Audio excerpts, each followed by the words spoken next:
I felt it creeping up on me as soon as I was discharged, replacing my happiness with anxiety. I thought I had more time to prepare, but complications led to a 4-week early arrival. I had no idea how to soothe my baby with swaddling. The YouTube birthing techniques I found weren't exactly working, and I couldn't understand why she was constantly hungry, even though I just fed her. I try my best to nurse. We spend hours trying to get a proper latch. My frustration grows with each rooting reflex. Both of us are crying. This isn't how I imagined my 4th trimester. I always thought after the delivery, the hard part would be over. I wasn't alone, but I had to do everything alone. How could he not want to help me? Doesn't he see I'm drowning? I felt disconnected from my thoughts, my body, my emotions. I surprised myself, though, still able to do the bare minimum. But my needs had to go on the back burner. Sometimes I forgot to eat, rarely showered, and couldn't keep my hair done. What's so hard about asking for help? I told myself even if I asked, nothing would change. No matter how many times someone said, "Speak up," I struggled to ask. There's no handbook to navigate postpartum emotions, and I suffered from depression and anxiety for 3 years. It sucks that no one really told me how to prepare for any of this. One day, my aunt said, "I'm so proud of you for overcoming all of those obstacles. With all you went through and learned, you make a great doula. So many new moms just need information and extra support during their postpartum journey." "What's a doula?" I asked. I had no idea. We sit together in her kitchen, me and one of my new moms. The baby's crying, mom's frustrated and confused. Struggling to breastfeed, she isn't sure how to get a proper latch. Watching her, I remember my first day home. This is the perfect time for me to step in. I coach her on baby soothing techniques, show her different latching positions, and demonstrate proper ways to birth the baby without causing any harm. She flashes me a look of relief and relaxes with every hug and word of reassurance I offer. Now she knows she doesn't have to suffer in silence. And I know I've found my purpose, my calling.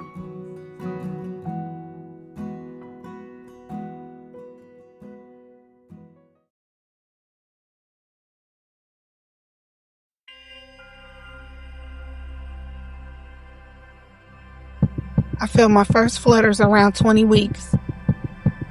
But even with the ultrasound, I couldn't believe I was pregnant at 39 years old. I had had 2 miscarriages before, and I had doubts about my unborn child's fathers. Yes, I said fathers. I wasn't sure which one it was. I felt shame and embarrassment around that. I was pretty sure I'd be doing this alone. And even though I helped raise other people's children, I was nervous. I needed some self-validation and reassurance. So I signed up to have a caseworker and attended parenting classes. The ladies in the group could tell I had a lot of self-doubt, and they took me by the hand. They referred me to the Indiana Black Breastfeeding Coalition, which provided me with resources and a therapist. And there was no out-of-pocket costs. Did I also mention that I have epilepsy and lupus, and that I lost my job 3 weeks before I was to be on full paid maternity leave? But I couldn't afford to be depressed. Stress could trigger a seizure, so I just kept the faith. Because I was at high risk, they wanted to induce me a week early. Everything seemed to be going okay, but nothing got me to dilate. The balloon didn't work or the medicine through the IV. When they broke my water, I waited 24 hours. Then my only option was to have an epidural and cesarean. None of this was in my birth plan. I wanted a natural birth with no meds. Was I being pressured into a C-section? I felt so alone as they rolled me down the long hallway into surgery. That same doubt crept in, but I was going to be a mother very soon. Getting prepped in the cold room reminded me of those hospital shows when they put up the blue curtain before everything goes dark. My delivery went smoothly, thank God. And when I laid eyes on Josiah, everything else faded away. I was so overjoyed, I couldn't even cry. He was beautiful. And he was mine.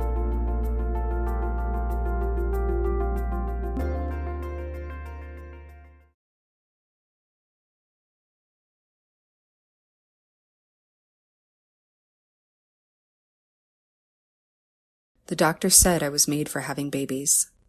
That's how well my pregnancy and delivery went. They put my daughter, my soulmate, on my chest. "There you are," my soul said to hers. She raised her head to meet my eyes, and the nurses said, "Look at that." They took her measurements, her height, her weight, her breathing, and then, out of nowhere, the wave. Could I do this? What if she was taken from me? Every time I tried to feed her, she'd recoil in pain. What was wrong with me?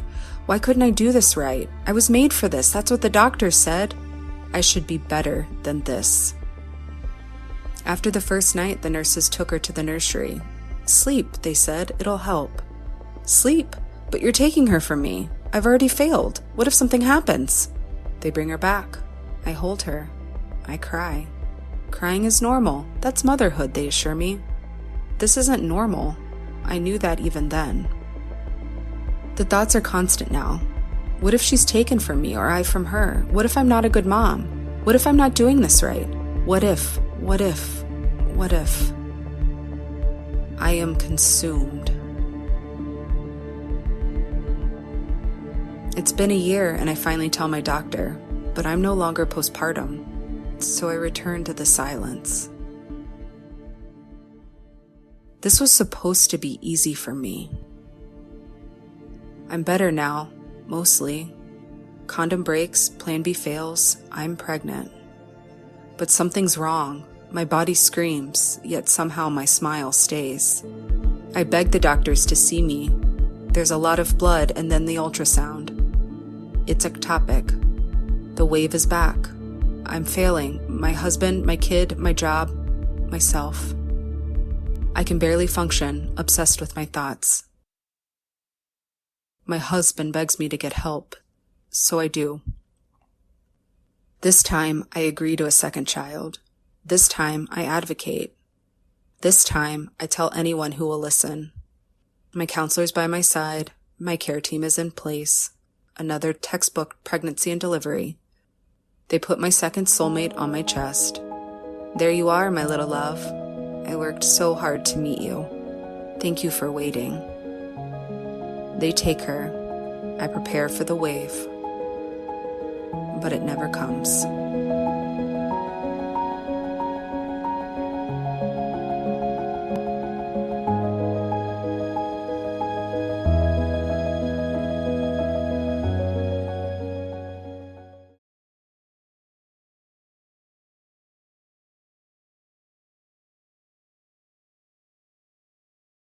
Learn how and when to pick your battles, my mom used to say. She knew me so well. Sometimes I fought too hard over nothing, and other times I didn't speak up when I should have. I thought about her words repeatedly during my 3-day labor. I struggled to find balance between self-advocacy and being perceived as angry, demanding, or just difficult.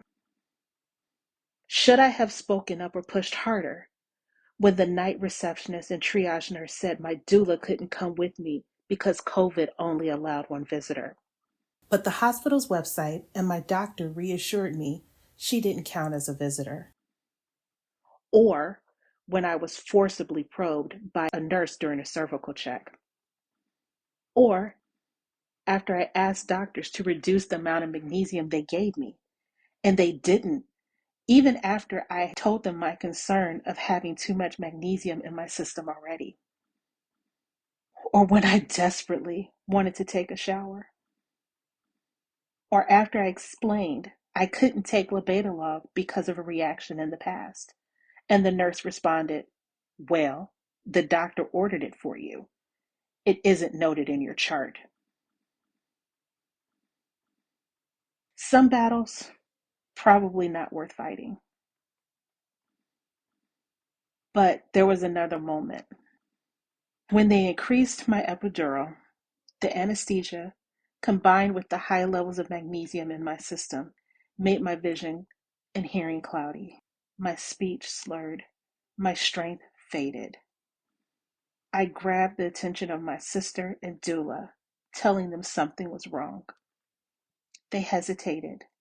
I pushed, catching the attention of the lead nurse, the one just an hour before said, "Oh, you're still here."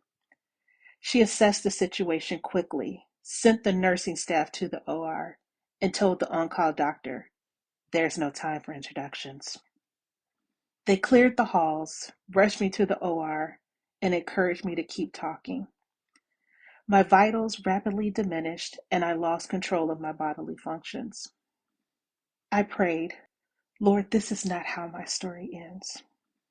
And then above a whisper, "Lord, if I find favor in your sight, Lord, please hear my heart's cry."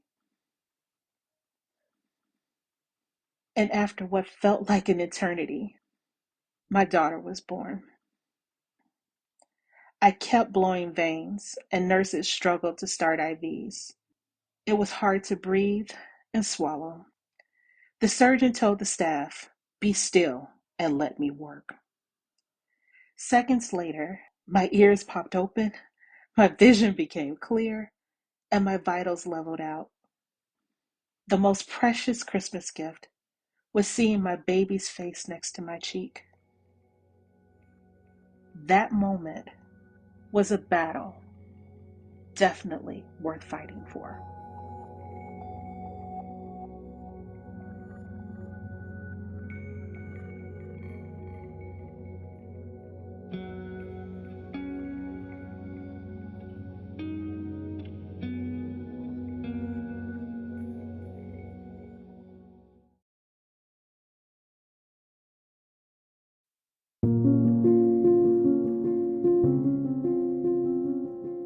After multiple pregnancy losses, I'd worried about the possibility of another one. But I told myself this time would be different. I tried to be as careful as possible.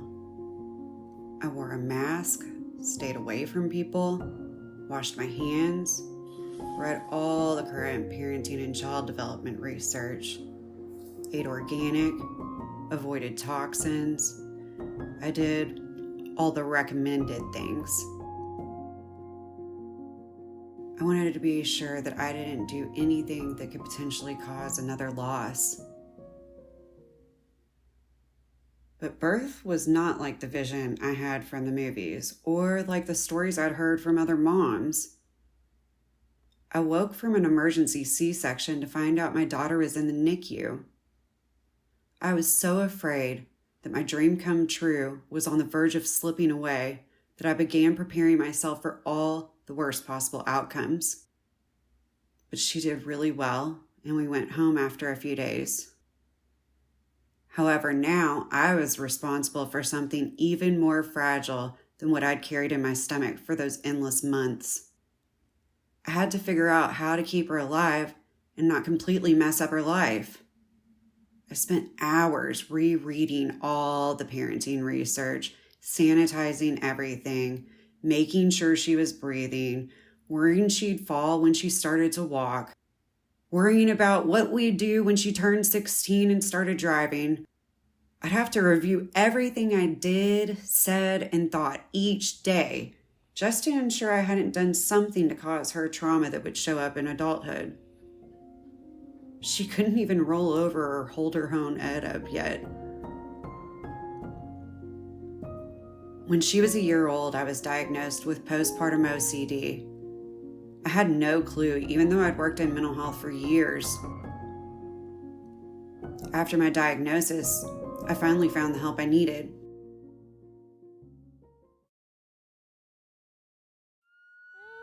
"Get to the emergency room fast," the babysitter was yelling when I picked up the phone. Of course, I was worried, as any other mother would. While driving to the hospital, the voice of OCD started to shout, "What if? What if she's on life support? What if she's dead? How will we ever work through this?"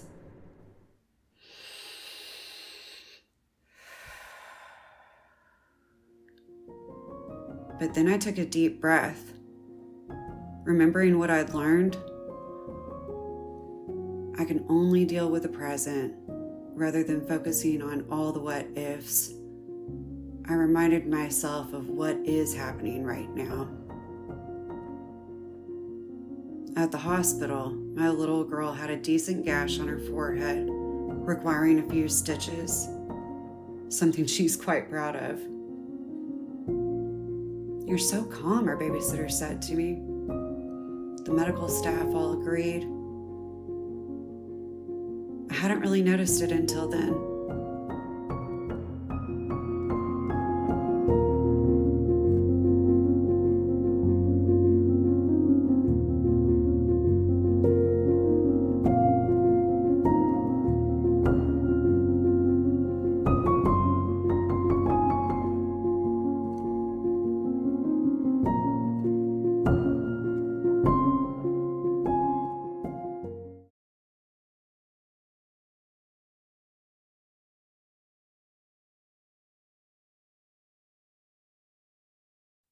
I was 32 weeks pregnant when I felt a sharp pain in my upper abdomen. At first, I brushed it off as normal, but the pain got worse through the night. I felt dizzy, had a pounding headache, and my vision blurred.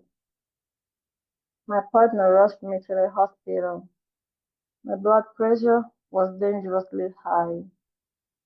Preeclampsia, they said. I'd heard the term before, but never imagined it would happen to me. Everything moved fast after that. I was admitted, hooked up to machines, and monitored constantly. Doctors came in and out of the room, but no one explained what was happening in a way I could understand. My partner and I were overwhelmed, and our questions were met with vague clinical answers. The next morning, Nurse Mercy sat beside me on the bed, held my hand, and explained everything: what preeclampsia was, what was at risk, and what might happen next. She treated me like a person, not just a patient. That conversation grounded me during a very frightening time. They decided to induce me 2 weeks later. My son was born tiny and immediately taken to the NICU. Seeing him hooked up to the wires broke my heart. My partner tried to stay strong, but I saw him crying when he thought I couldn't see. This experience changed both of us. After discharge, I assumed I received follow-up care, but when I called my family doctor, the earliest appointment was 3 weeks away. I felt abandoned.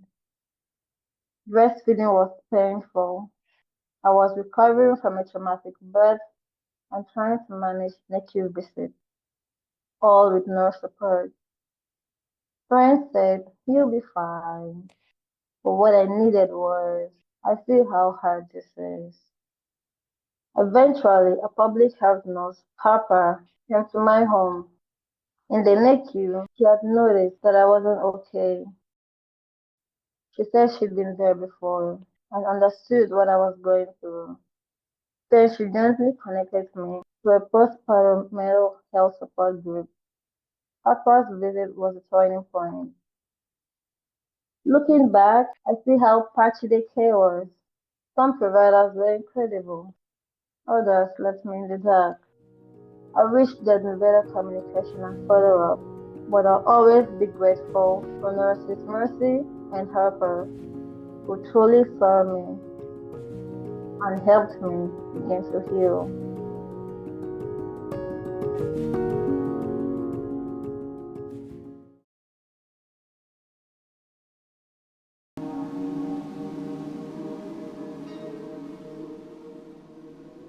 Something's wrong, I tell my husband while holding my 6-day-old baby. I want to keep talking, but I'm having trouble finding the words. A thick white haze covers my eyes. Then I feel something warm on my legs and nose. Laura, you're bleeding from everywhere. On my 6th day postpartum, I almost died. Just the day before, I'd been discharged, even after expressing concern. The nurses reassured me I was safe, suggesting that any remaining high blood pressure was from my anxiety. I later learned I had severe, uncontrolled preeclampsia that turned into Press syndrome, a rare neurological condition causing brain swelling. I'd been staying at my mom's house in not-so-rural Indiana, but it's still what they call a maternity desert. The closest hospital with essential maternity care was 45 minutes away. In the ER, my blood pressure went up, setting off alarms. I needed magnesium sulfate to save my life, but had to wait until I could be transferred to a bigger hospital. That was 6 hours later. By then, my arms and legs were like limp noodles I couldn't control. It was the height of COVID, and I was on the brink of a seizure or stroke. Alone. Would I ever see my baby or family again? I called my husband crying to say goodbye, just in case. That was my second emergency in the 6 days since Joelle was born, even though a nurse told me that delivery was the cure for preeclampsia. The first was right after delivery, and Joelle went straight to the NICU. I didn't meet her for 2 days because I was on magnesium sulfate bedbound. Finally, the hospital broke policy, and we got a 20-minute visit. Before that, only FaceTime. No skin to skin, no running my fingers through her red hair. I still needed several days to adjust to blood pressure medication, but I felt like I was being rushed out the door. Before they discharged me, I asked, "How about one more blood pressure for the road?" Turns out I was in a hypertensive crisis, so I had to stay 2 more days. When they finally discharged me, I was still concerned, but the staff reassured me I was safe. For months, I watched while others took care of my baby. I didn't have the strength to stand long enough to make a bottle of formula. I was always short of breath. I couldn't go back to work. And now, it's unsafe for me to carry another child.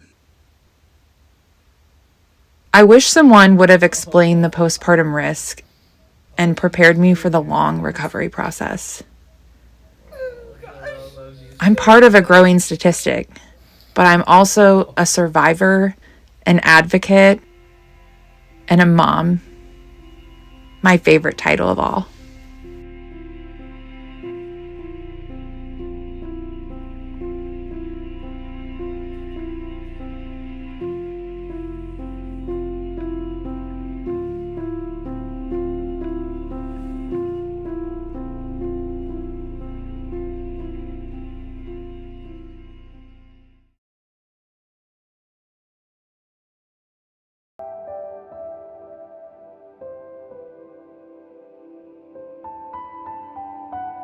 Ugh, she's not ready, the nurse says right in front of me. I stare at the TV. The plan was to be induced at 37 weeks to avoid stress from my pre-existing heart condition. And here we are, induction day. But my baby's not ready at all. Foley balloon, Pitocin, walking and bouncing, breaking my water. Nothing worked. The nurses suggest I get an epidural.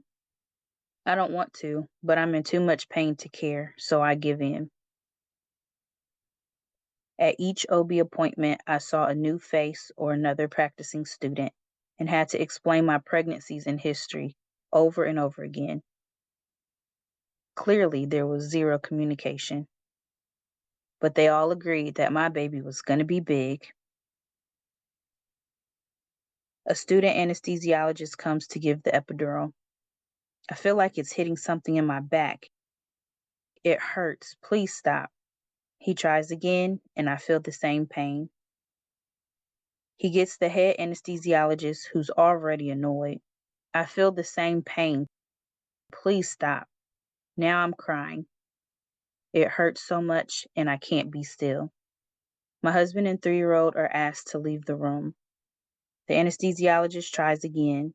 Please stop. It's hitting something in my back. Still annoyed, he leaves. The nurse wants me to try again, suggesting it will help my body relax and dilate. No, that man has an attitude. It's not going to work. But no one listens. They tell me there's a lady anesthesiologist who's very gentle. I say no, but she comes anyway, saying she'll be quick. I feel confused and pressured. Either they're trying to help me or they're trying to shut me up. I give in again. The anesthesiologist says, "There, it's in," and leaves the room. My husband watches through the small glass window, terrified.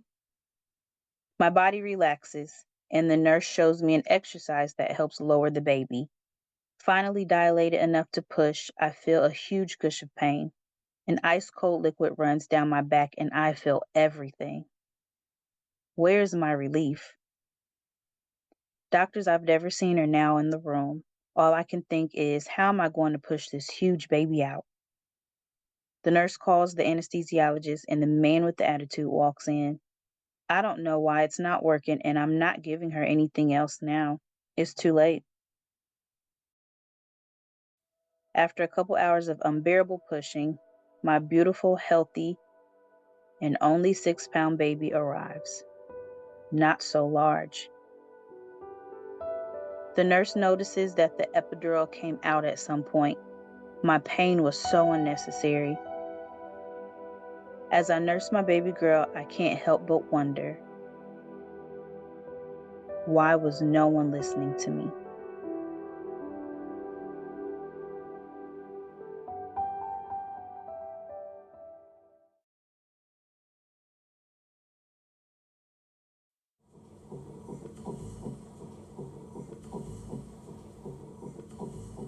Mothers are supposed to know everything about their children. Every freckle, every scar, every fear. I don't even know what color my son's eyes were. All I have are hand and footprints, and I know I'm lucky to have even those. Too many mothers have nothing to remind them their children were real. I was wheeled out of the hospital holding a stiff cardboard box instead of my baby.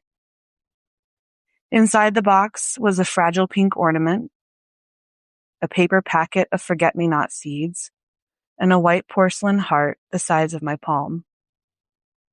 The Cheerio-sized inky prints of my child's left hand and right foot were pressed onto leftover cardstock. The nurse had written in black Sharpie the date and time he'd been removed from my womb, and the words "Baby Beal" at the top. At my 18-week appointment a few days before, she couldn't find a heartbeat on the Doppler. I should have known then.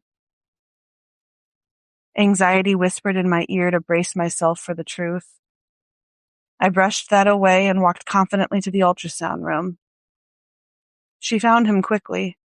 There he was on the screen. I could make out his head and his body, but he looked odd. all curled up and floating there. Still. My OB took a deep breath and let it out in an audible rush of air. And I knew. My baby had been dead for maybe over a week. They needed to remove him as soon as possible. I wouldn't be allowed to be induced or to give birth on my own terms. For my safety, they would have to put me under and remove him from my body in pieces. I wouldn't be allowed to see him. I would never get to hold him. There would be no photos. We will never know how much he weighed or how long he was. But thanks to my doctor and my nurses, I know he had 10 fingers and 10 toes. I know how big his hand would have been against my fingertip. And even though my ultrasound photos will eventually crumble and fade, I will always know he existed outside my memory. His feet never touched the earth, but they touched paper and ink.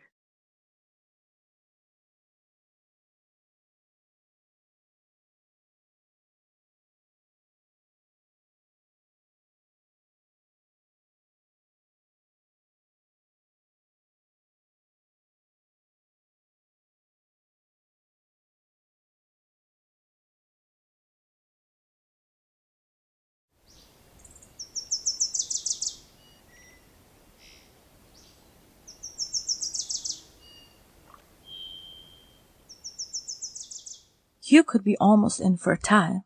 But don't worry, there are options we can discuss. Almost. A word filled with technical hope, but emotionally, it landed hard. I carried the truth quietly, unsure of what came next. We turned to IVF, researched every option, sat through consultations, and imagined what life could look like. Surrounded by brochures, procedure videos, and cost breakdowns, I froze. The idea of injections, surgeries, the hormonal chaos, it wasn't just fair. It was my body asking for mercy. I looked at my partner, tears in my eyes, and he met me with love and shared uncertainty. We weren't afraid of trying. We were afraid of losing ourselves in the process. My husband said, "We don't have to do this if you don't feel all right." I said I was scared. And that was it. We chose not to go forward with IVF. I grieved our imagined future, the child we'd never met. But the fear in my heart felt like it vanished, as my husband held me and confirmed that my choice was all that mattered to him. I found peace.